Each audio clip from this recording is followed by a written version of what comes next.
introductions, and good morning, everybody. It's a good morning, and thank you all for joining us for this presser and to have a conversation around climate finance. It's part of our global push and the global week of actions that we are pushing for. And this is coming at a critical juncture where the African continent is facing a climate crisis continuously in different regions, and those examples have been given by Ferdinand. Ours is to critically think about what are some of the finance solutions that exist, and why is climate finance at the center of the UNFCCC negotiations. From the time of the Paris Agreement that was signed in 2015, there was a clear message around $100 billion being delivered for climate finance. But what is more important? Is it the figure, or is it how much money is put into action? So we have a statement that we have written to the African group of negotiators, those who negotiate on behalf of the African group at the UNFCCC of the climate action. And this statement is based on a number of studies that have been done by Greenpeace and others, looking at what are some of the options that are available to generate the money that is required for climate action. And what do we as Greenpeace Africa and our partners really see as a solution to mobilizing climate finance? Number one, we are looking at mobilizing international public finance. That's developed countries have committed to the least developed countries and the global south. And this is a commitment that we want to see actualized during the negotiations in Baku, in Azerbaijan, in November this year. The key issues around climate finance, number one, is around the figure and the amount that's supposed to be scaled up. There are different figures that have been proposed, and the Africa Group, for example, had proposed a 1.3 trillion, by 2030 mobilized, and different other, negotiating blocs have also their own proposals based on their needs.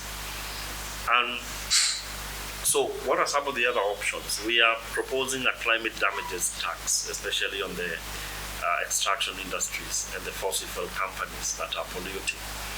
These can generate quite significant amount of climate finance that can be used by African countries, and this continent, is at the forefront or the frontier for extraction. The other option that we are weighing as well is to have an expanded contributor base from countries that have the potential of contributing to the portal, and these countries can do so voluntarily, definitely, if that's the language you can use. And I say this because we already have developed countries that have committed different figures to different climate finance instruments that have been set up. And the rate of both what I would call default is very high, because not all the countries have been able to contribute significantly. And secondly, the commitment to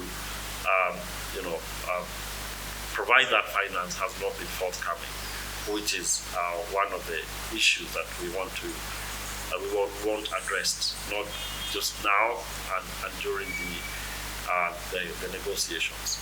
So just to finalize my statement here is that we will have the negotiations in Baku coming with a new collective and quantified goal, meaning that countries will have to place their proposals on what can be offered and what countries can also request, because of course the negotiations are based on the principles of common but differentiated principle, and of course the outcome has also to be based on consensus, and countries have to agree on that figure. We don't know what they will agree on.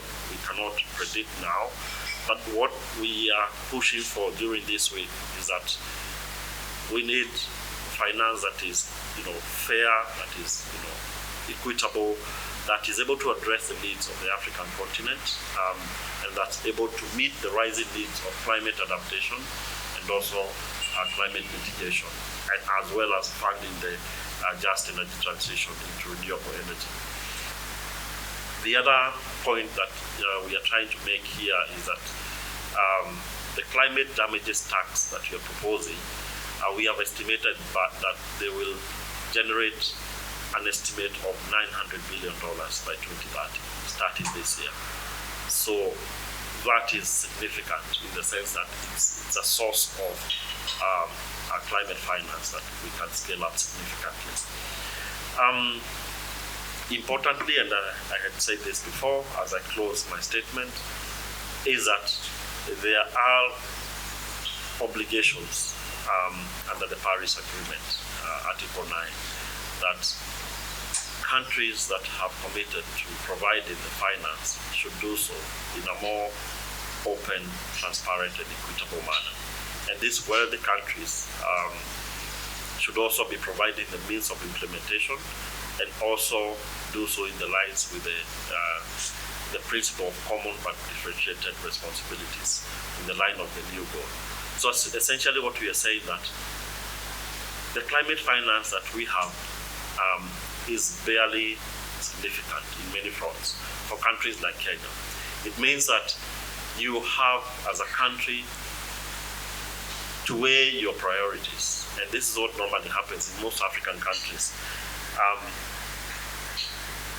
When disasters strike, when there's a climate catastrophe, money has to be mobilized, either through international aid or through budget cuts, where you have to pick money from other budget lines and fund the climate action. So that is not sustainable for countries that are also grappling with other socio-economic needs, be it education, be it food, be it housing, health, and other social services. So that's why these negotiations are important for the continent, and we urge our African group of negotiators to take this strong message to the UNFCCC negotiations table and push for a very scaled up, significant climate finance. I wish to end there and pass it over the microphone to you.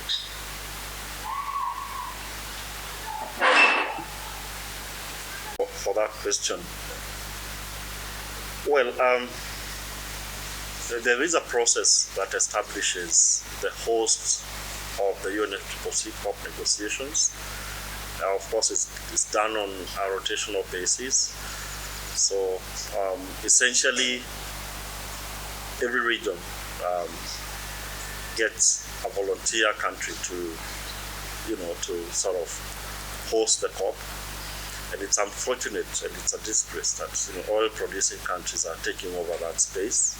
And I think Amos has explained, the infiltration by the corporate industry, oil-producing corporate industries that have been part and parcel of these COPs, that are influencing the process, that are slowing down the negotiations, and also blocking progress in the sense that they are really anti-progressive ideas, and they are watering down the ambitious climate plans and the ambitious Paris Agreement that set out very many targets for the negotiations.